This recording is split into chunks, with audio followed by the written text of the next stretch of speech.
Good morning. Today we read our third section of the Pilgrim's Progress. We pick up Christian, who has fallen into the slough of despond, and we pick him up at that point. Wherefore Christian was left to tumble in the slough of despond alone, but he still endeavored to struggle to that side of the slough which was further from his own house, and next to the wicket gate, the which he did, but could not get out because of the burden that was upon his back. But I beheld in my dream that a man came to him whose name was Help, and asked him what he did there. Sir, said Christian, I was bid go this way by a man called Evangelist, who directed me also to yonder gate, that I might escape the wrath to come. And as I was going there, I fell in here. Help. But why did you not look for the steps? Fear followed me so hard that I fled the next way and fell in. Help.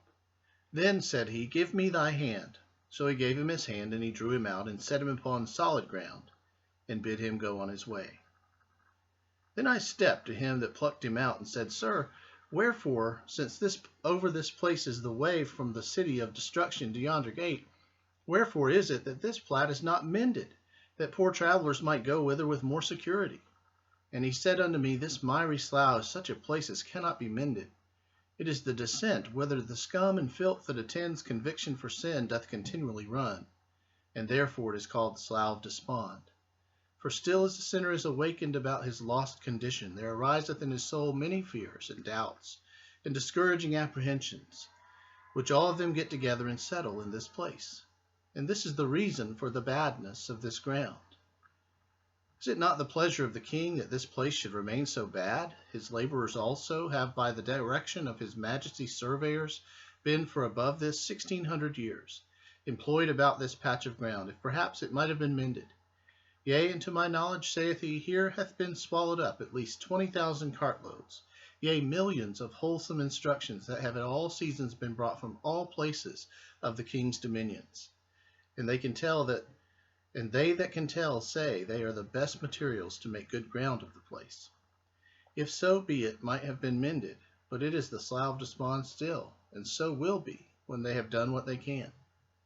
True, there are by the direction of the lawgiver certain good and substantial steps placed throughout the midst of the slough, but at such time as this place doth much spew out its filth, as it doth change of weather, these steps are hardly seen, or if they be, men through the dizziness of their heads step besides, and they are bemired to purpose, notwithstanding the steps there.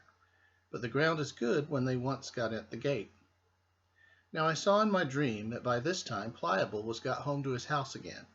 So his neighbors came to visit them. Some of them called him wise man for coming back. Some of them called him fool for hazarding himself with Christian. Others did mock at his cowardliness, saying, Since you began surely to venture, I would not have been so base as to give out for a few difficulties. So Pliable sat sneaking among them. But at last he got more confidence, and then they all turned their tails, and began to deride poor Christian behind his back. And thus much concerning Pliable. And so this morning we conclude the slough of despond, and it is it's something that can be escaped by the steps. And the steps, according to most commentators on Bunyan, are the promises of God. And so the promises of God enable one to escape those apprehensions and fears of the early days of salvation and move forward in one's journey. But Bunyan's clear that many times those promises are not seen by believers, or sometimes they're avoided by believers, and that ends up being a very negative aspect of those beginning days. So standing on the promises is important to Bunyan.